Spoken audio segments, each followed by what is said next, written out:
Hello and welcome to another video. Today we are looking at the manufactory again. However, today we are looking at the best defensive munitions. So we're going to be looking at the best munitions for all of your towers, for all of your defender spawning buildings, and maybe arguably quite the most important is the best munitions for your defender spawning troops. So your defenders. Yes, that's what they're called. So we're going to be looking at all things defense today, all things munitions, and before I get into that, just want to give a big thank you to someone who has given me advice on this, because I'm fairly new to the Defender game. I only very recently made a defensive museum and started being, quote-unquote, a defender, whereas this guy, the guy that advised me, is actually running 3 defensive accounts across 3 top alliances, one of which is currently sat at number 1, the number 1 alliance. So thank you to Tobias for your advice on this. I know you know a lot about defense and you know a lot about the best munitions, so thank you for all your advice on those. So without further ado, let's get into it. Let's look at the best defensive munitions. Into the manufacturer we go. So, starting off with the defender spawning buildings. You've got your tank depot, your rocket arsenal, your garrison, and your bunker. And as you can see, we're running the same 2 munitions on each of these buildings. Why is that? That is because the emergency alert system is a must-have, because it gives you quicker spawning troops, more hit points, and it also means that your troops cannot be betrayed when they are spawned for the first 10 seconds, which is crazy. So that is a must-have. The only thing about this one is that it takes forever, and I mean forever, it feels like forever, to make these. And you've got to make 4 of them. So worth doing, but take some time. Once it's done though, I mean, it just looks nice, doesn't it? Look at those 4 beauties, they're all gold and beautiful.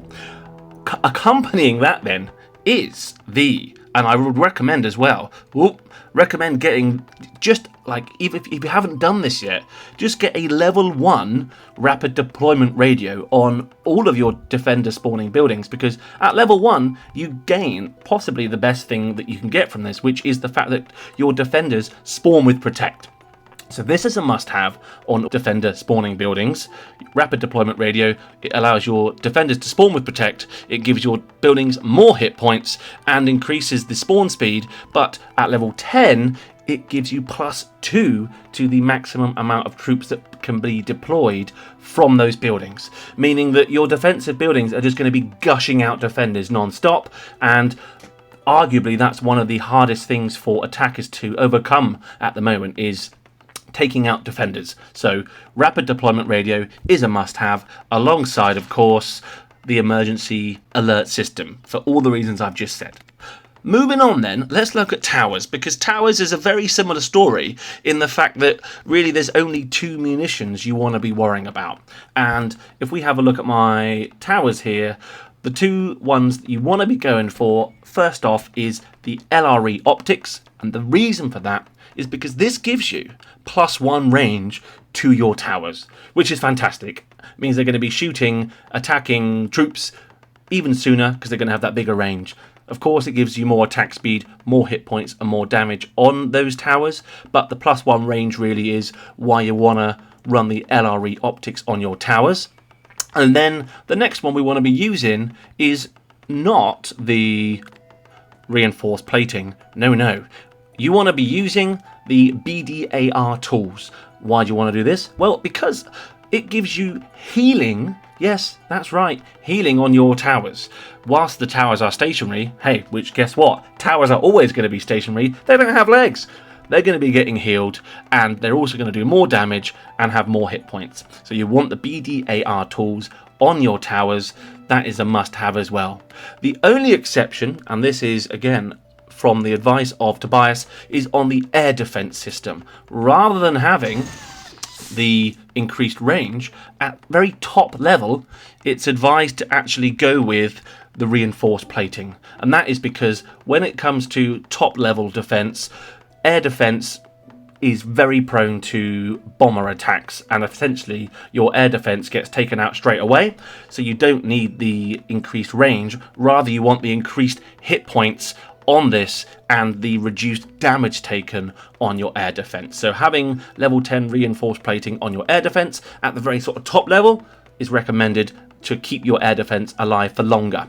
Lovely. So that is your towers and your defender spawning buildings in a nutshell. You want the LRE optics and the BDAR tools on all of your towers for the reasons I've just explained, and on your defender spawning buildings you want the emergency alert system and rapid deployment radio. That's it. I mean, just those two on each of your towers and defender spawning buildings is what you want to get. Now then, the next thing to consider is the defenders that spawn from your defensive buildings. And I only sort of found this out fairly recently. I say recently, within sort of like the last 6 months, the penny sort of dropped and I realised this, is that the munitions that you have on your troops apply to the corresponding defenders. So what do I mean by that? I mean that the heavy tanks that spawn from your bunker will benefit from the munitions that you have on your heavy tank. So by putting munitions on my heavy tanks that spawn from my bunkers on defense are going to benefit from those munitions. So that's the next part of this video, is to look at the best munitions for your defender spawning troops. So starting with the heavy tank, as we're here, then we're going to want to go with communications relay. The reason for that is because it increases attack speed and it also increases the damage and hit points, which means that essentially your heavy tanks on defense are going to get those shots off quicker, meaning that hopefully they're going to take out 1 or 2 extra troops before they are killed. The next one then is the HTE rounds, and that is for the increased movement speed. If you can get that at just level 1 to begin with on your heavy tanks, that means your defensive heavy tanks are going to be moving quicker throughout the battle, meaning they're going to get to the attacking troops quicker and of course have more attack speed, more damage and more hit points. So that's what you want to have on your heavy tank. Let's move on then, because essentially almost every troop that you have, you're going to need to have some defensive munitions on if you really want to be playing at sort of the top tier when it comes to being a defender. So for heavy Gatling guns, and you can see I'm still sort of making my way through actually making a lot of these munitions, but we can still talk about them.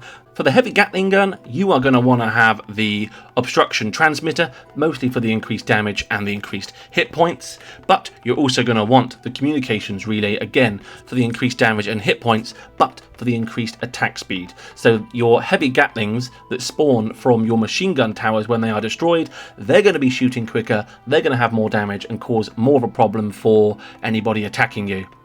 Moving on then, we're going to want to buff your MRLs.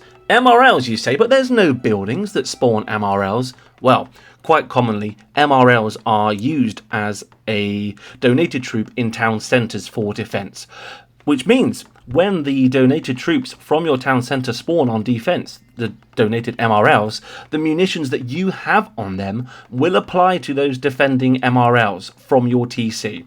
So we're going to want to have the extra range from the LRE optics, as well as, of course, as all the increased attack speed, damage and hit points from that. But the increased range on TC spawning MRLs is really, really good. It means they're going to actually be able to shoot the attacking troops before they are killed, at least hopefully get off 1 or 2 volleys.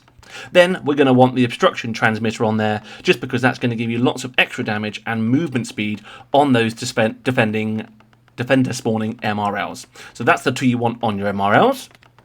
Moving along, your next ones are going to be your RPGs. Now, for RPGs, you're going to want to use the communications relay, again, for that increased attack speed, hit points and damage, and again, the HTE rounds for that increased movement speed. That means they're going to be moving quicker towards the attacking troops. That's what you want on your RPGs. Moving along then to the barracks, we're going to be looking at which munitions you want on these then. So from your garrison, of course, you have heavy infantry spawning, and on your heavy infantry, you don't actually want the field kit. What you want is, well, yes, you do want the explosive rounds, because that means they're going to be doing the splash damage, have the extra damage and attack speed from that. But not the field kit, the obstruction transmitter. Why do we want obstruction transmitter over field kit? It means they're going to do more damage. And the reason we want more damage is because not only do heavy infantry spawn from your garrisons, but they also spawn from your ambush traps. And when your ambush traps are triggered, the troops from those essentially get like a split second to do damage. So you're going to want them to do as much damage as possible, hence why you want obstruction transmitter on your heavy infantry for defense. Okay, moving on then. Let's have a look. Our next defensive spawning troop. Well, I suppose we could argue that your attack helicopters, you're going to want them on there as well, because quite often those are donated to town centres. So you're going to want to use, you're going to want the HAV rangefinder for the increased range, and the HTE rounds for the movement speed, damage, hit points, and attack speed. That is your attack helicopter. Moving on. Riflemen, on these guys, you are going to want to use LRE optics for the increased range, and obstruction transmitter for that extra big boost in damage. Moving on then, from the tank depot, of course, you get tanks which spawn. So on those, you're going to want the explosive rounds for the splash damage, increased damage, hit points, and attack speed. And you're going to want the BDAR tools for the increase in hit points and damage. They give a big increase in hit points, and we want those tanks to be living as long as possible so they can actually get to the attacking troops and do that damage. Next up is going to be your assault vehicles. And again, assault vehicles, you say, yes, because of course we know that assault vehicles spawn from armoured ambush traps. And we've all been there before where we're attacking and an armoured ambush trap just completely destroys your army. So on your assault vehicles, you're going to want the BDAR tools to give that increased hit points and damage, and of course obstruction transmitter is what we're going to go for here for just that increased burst of extra damage. Obstruction transmitter gives a load of damage, so that's what we're going to go for on the assault vehicles. And I think actually that is it. I think that's all the troops we've gone through, so hopefully that is useful to you. If you didn't know about munitions buffing your defenders as well, then hopefully you've learned a little something today. They can really increase your defensive capability by having munitions on those troops. So the manufacturing really is a big old grind, because essentially you're going to want to basically get all your troops with munitions on them at some point. So that is the best defensive munitions for defense. Hopefully you found it useful. Again, thank you for watching. Give the video a little like, it really helps me out. And if you want to see more content, then consider subscribing, because I do post on the regular, and if you want to see it, then subscribe so you don't miss it. Thank you, as always. I will see you in the next one. Peace out.